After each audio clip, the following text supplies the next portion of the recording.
పొద్దున్నే పూజకి అందరూ రావాలి. వ్రతం అయిపోయిన తర్వాత నా మనవడు మనవరాలు సంతకాలు పెడతారు. ఆ తర్వాత ఊళ్ళో పనులు మొదలవుతాయి. అలాగే పార్వతమ్మ గారు. మరి మేము బయలుదేరి ఉదయాన్నే వచ్చేస్తాము. అలాగే. వస్తామమ్మా. వస్తాం బాబు.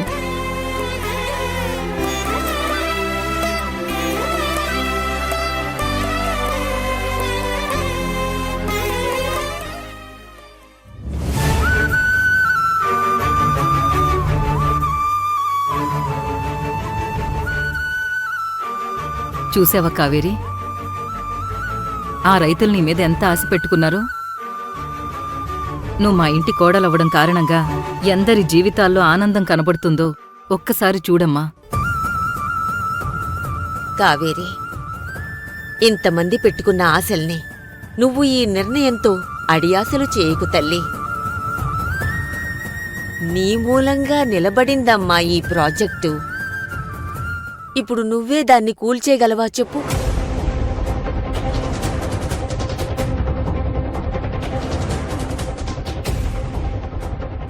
సరే, రేపు నేనొస్తాను.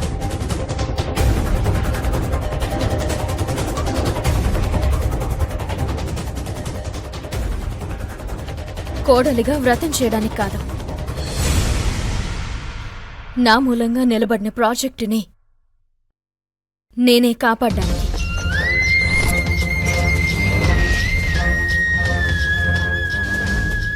సంతకాలు పెట్టిన తర్వాత నేను వెళ్ళిపోతాను. సంతకాలు పూర్తయ్యాక నన్ను నారాయణమూర్తి గారు కాదు కదా, ఆ సత్యనారాయణ స్వామి వచ్చినా నేను మీ ఇంట్లో ఉండను. అర్థం చేసుకోండి బోనమ్మ.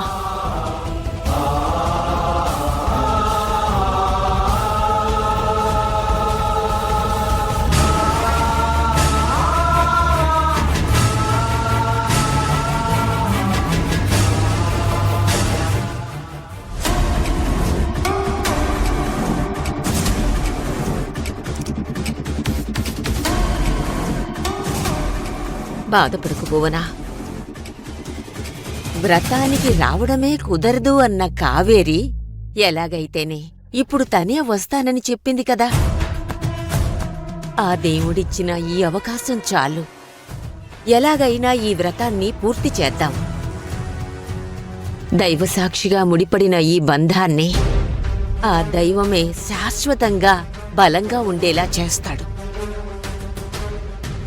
అమ్మా బోనా, కంగారు పడకో. ఇంతవరకు జరిగిన ప్రతీదీ కూడా ఎలాగా అనే కదా అనుకున్నాము. కాని నువ్వు కోరిన కావేరే నీ కోడలైపోలే. ఇది అంతే. రాతలో రాసున్నదేనమ్మా జీవితంలో జరిగేది. గీతాసారం చెప్పిన శ్రీకృష్ణుడికైనా రాతలో లేని రాధ దక్కిందా? మట్టిలో పుట్టిన సీతమ్మకు ఏ రాత లేకుండానే ఆ రామయ్య దక్కుంటాడా?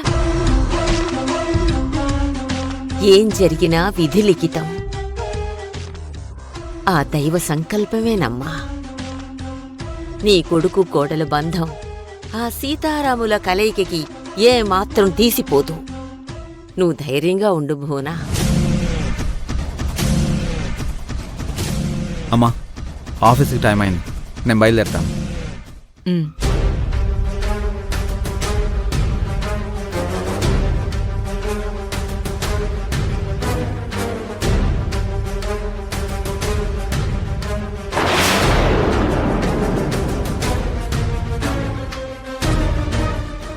ఎవరే ఉందక్కడా?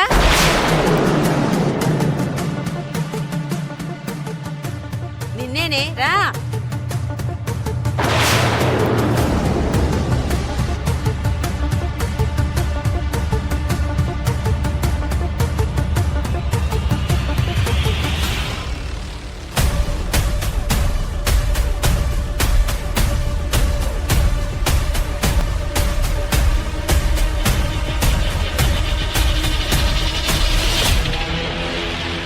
యమజా నువ్వేంటిక్కడ?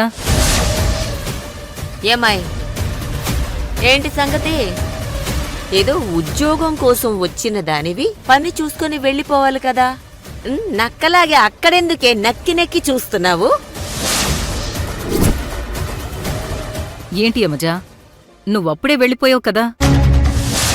చెప్పవే, ఇప్పుడేం చెప్తావో చెప్పు. ఈ రోజు నీకు ఈ ఇంట్లో చెప్పు దెబ్బలు పడాల్సిందే. అసలిక్కడేం చేస్తున్నావు? అడిగేది నిన్నే యమజా, చెప్పు. అది మేడం, తప్పుగా అనుకోకండి. ఇందాక నేను బయటకు వెళ్తూ ఉండగా సడన్గా లోపల నా ఫైల్ మర్చిపోయానని గుర్తొచ్చింది.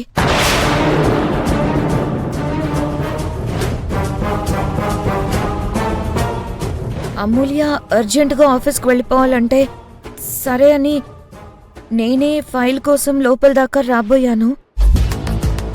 కానీ మీ ఫ్యామిలీ డిస్కషన్ ఏదో జరుగుతుందని తెలిసి మధ్యలోకి రాలేక కాస్త అటు పక్కకెళ్ళి నిలబడ్డాను. అంతే మేడం.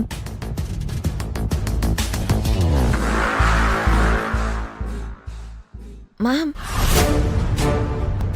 యాక్చువల్లీ ఇంట్లోంచి ఎవరైనా సర్వెంట్స్ వస్తే వాళ్ళనే అడిగి ఫైల్ తెప్పించుకుందామని అనుకున్నాను. కానీ ఎవరూ రాలేదు. రత్నా,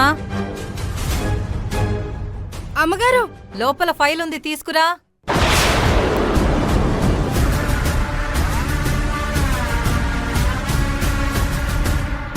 భలే తప్పించుకున్నావే కిలాడి. ఇదిగోండి.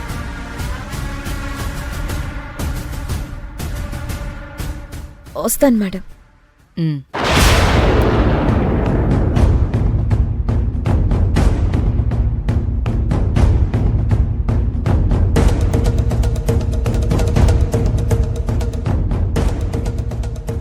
దీని బొమ్మేంటి? ఎక్కడో చేతబడి చేసుకొచ్చినట్టు ఏదో కొడుతోందే. దీన్ని నమ్మటానికి వీల్లేదు. ఒక కన్నేసి ఉంచాలి. యమజా, చూస్తా. నేనే నీ పైన యమపాసం వదులుతా. ఈ ముసల్దానికి నా గురించి డౌట్ వచ్చినట్టుంది. అయితే మాత్రం భయపడతానా ఏంటి? రేపు సత్యనారాయణ వ్రతంలో అర్జున్ భార్యగా కావేరి కూర్చునే విషయం వాళ్ళ అమ్మ బావకి తెలిసేలా చేస్తాను. అప్పుడుంటుంది అసలు కథ.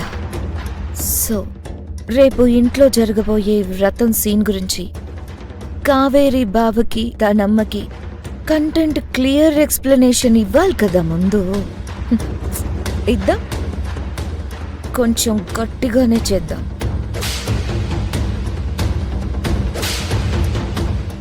ఈ అమూల్య ఎక్కడికి వెళ్ళింది? చెప్తా దాని సంగతి.